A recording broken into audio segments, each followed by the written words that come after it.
यहाँ पे जो फार्मर्स प्रोटेस्ट हुए वहां पे लाशें लटकी थी, वहां पे रेप हो रहे थे। विवादों में रहने वाली कंगना रनौत एक बार फिर से अन्नदाताओं के लिए घटिया शब्दों का प्रयोग किया है। इस बार कंगना रनौत ने सारी सीमाओं को लांघ दिया है। एक इंटरव्यू में कंगना ने कहा है किसान आंदोलन में लाशें लटकी हुई थी, वहां पर रेप हो रहे थे। कंगना के इस बयान के बाद एनएसए लगाने की मांग होने लगी है।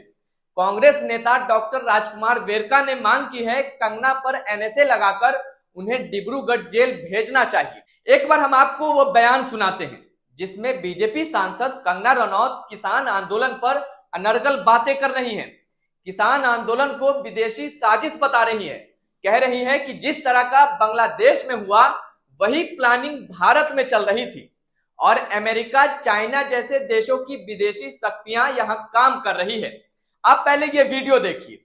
यहाँ पे जो फार्मर्स प्रोटेस्ट हुए वहां पे लाशें लटकी थी, वहां पे रेप हो रहे थे। वो बड़ी लंबी प्लानिंग थी जैसे बांग्लादेश में हुई है। तो इस तरह के षड्यंत्र, और आपको क्या लगता है किसानों, चाइना, अमेरिका, इस तरह की जो विदेशी जो शक्तियां हैं वो यहाँ काम कर रही हैं। इसको लेकर कांग्रेस की प्रवक्ता सुप्रिया सिन्नेत ने बीजेपी सांसद कंगना रनौत को कान पकड़कर माफी मांगने को कहा है। कंगना के बयान पर सुप्रिया सिन्नेत ने बीजेपी को भी सवालों के घेरे में लिया है।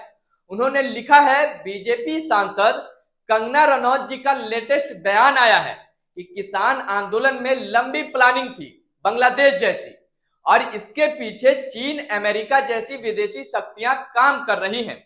क्या ये कंगना जी की निजी राय है या फिर बीजेपी और सरकार का मत है? क्या बीजेपी और सरकार भी ये मानती है कि अमेरिका और चीन हमारे देश के अंदर अस्थिरता कर रहे हैं? अगर मोदी सरकार को लगता है कि विदेशी ताकतें हमारे देश के अंदरूनी मामलों में दखल दे रहे हैं तो इसके बारे में क्या कदम उठाए जा रहे हैं? किसानों को बीजेपी नेताओं ने बहुत अपशब्द बोले हैं। अब उनकी सांसद अन्नदाताओं को हत्यारे और बलात्कारी भी बोल रही है। इसका जवाब हम नहीं, बस कुछ दिनों में हरियाणा देगा। लेकिन राष्ट्रीय सुरक्षा पर सवाल खड़े किए गए हैं तो बीजेपी और सरकार को जवाब तो देना ही पड़ेगा, और अगर ऐसा नहीं है तो ये सांसद कान पकड़ करके माफी मांगे। हालांकि कंगना रनौत का विवादों से पुराना नाता है। कभी वो कहती है देश को आजादी 2014 में मिली है, तो कभी कहती है किसान आंदोलन में भाड़े पर लोग आते हैं। इनके इसी कारनामे की वजह से चंडीगढ़ एयरपोर्ट पर सीआईएसएफ की एक जवान ने इनके गाल पर एक झन्नाटेदार तमाचा जड़ दिया था। लेकिन फिर भी कंगना को बेवजह पंगा लेने की आदत नहीं गई। अभी कुछ दिन पहले एलओपी राहुल गांधी के साथ बदतमीजी पर उतर गई थी। कहने लगी राहुल गांधी की जांच होनी चाहिए। शायद राहुल गांधी ड्रग्स लेते हैं, क्योंकि राहुल गांधी होशो हवास में बात नहीं करते। राहुल गांधी देश के लिए पॉइजन है। लेकिन मेरा सवाल यह है कि कंगना इस तरह की बेहुदा बयानबाजी करने से पहले ये क्यों भूल जाती है कि अब वो एक सांसद है जिसके कुछ आदाब होते हैं, एथिक्स होते हैं। ऐसे ही हवा में कुछ भी उल जलूल नहीं बोला जाता।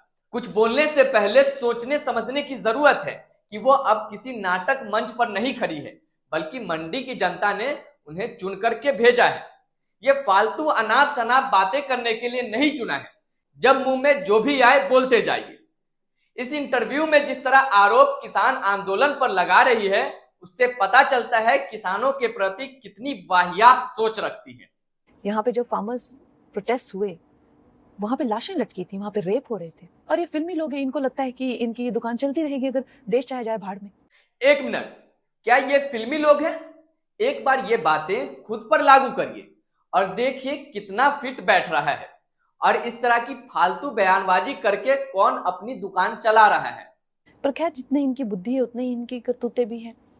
क्या जितनी इनकी बुद्धि है उतनी इनकी करतूतें भी हैं? मैडम अपने बारे में इतना सच नहीं बोलते हैं। ये बातें हम दोनों तक ही रहे तो ज्यादा बेहतर है।